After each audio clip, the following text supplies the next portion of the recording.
In the far southeastern part of Minnesota, shadowed by the largest medical center in the world, is a small town with a population of 2,500.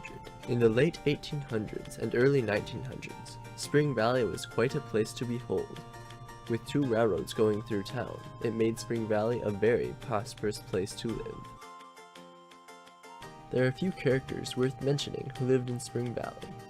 In the late 1800s, Mr. James Wilder moved to Spring Valley from Malone, New York.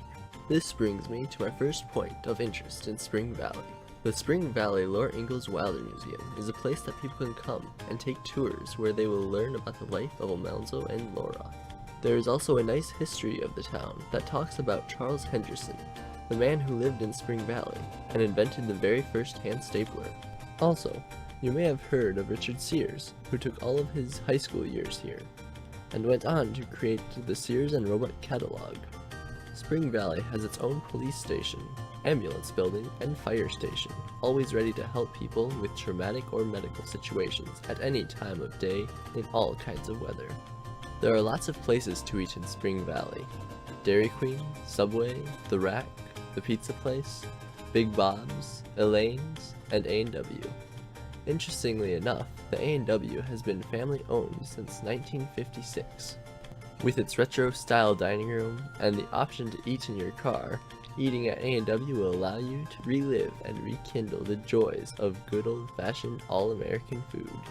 Spring Valley offers an array of outdoor fun, with 3 unique parks, 2 baseball fields, swimming pool, tennis courts, and bike trail. You will be sure to enjoy the hours of quality activities while breathing in the fresh Midwestern air.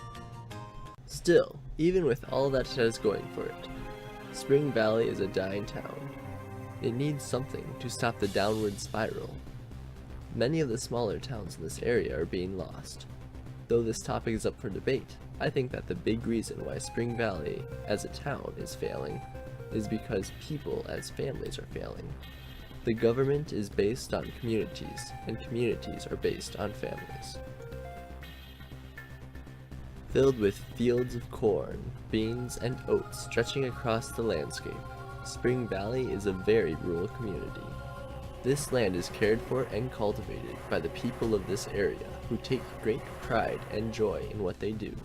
Spring Valley has a huge Norwegian inheritance, and although folks may seem a little distant at first, you are bound to find that Minnesota nice if you ever come to visit.